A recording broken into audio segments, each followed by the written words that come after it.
Pourquoi intervenons-nous en forêt? En 200 ans, la forêt française a doublé de superficie. Elle est passée de 8 à 16 millions d'hectares. 35% du territoire d'Auvergne-Rhône-Alpes est recouvert de forêt. Cette forêt se compose de 52% de feuillus, 26% de résineux et 22% de mélanges. Nous voulons tous une forêt en bonne santé, c'est pourquoi il faut en prendre soin. Tout comme nous, quand une forêt vieillit, elle s'affaiblit. De plus, si elle est mal exploitée et mal gérée, les conséquences peuvent être catastrophiques. Une forêt sans intervention. Les arbres vieillissent, ils stockent de moins en moins de carbone. La forêt devient homogène, moins de diversité d'animaux et de plantes.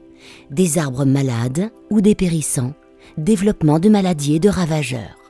Forêt fragile face aux tempêtes, aux incendies. Forêt détruite et risque pour les riverains.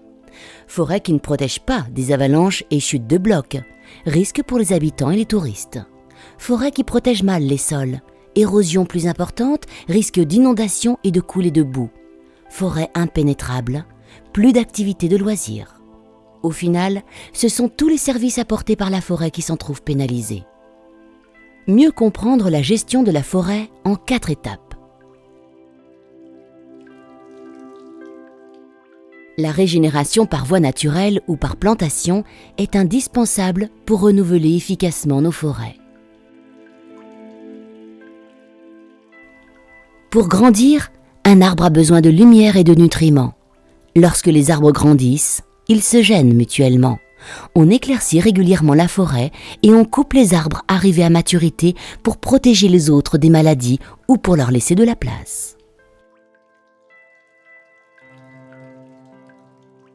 Le bois issu de ces coupes servira de multiples façons. Pour la construction de bâtiments et de meubles, pour le chauffage, pour fabriquer du papier.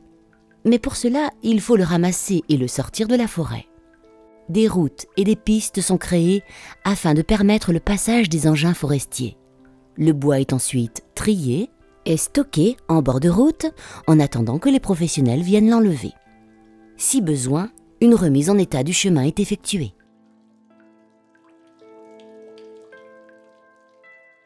Avec la régénération, un nouveau cycle démarre pour la forêt.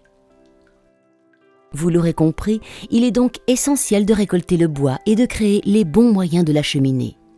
L'objectif est de favoriser le développement équilibré de nos forêts pour qu'elles contribuent efficacement aux défis écologiques qui nous attendent. Pour en savoir plus sur la gestion des forêts, rendez-vous sur la page La gestion des forêts. À bientôt!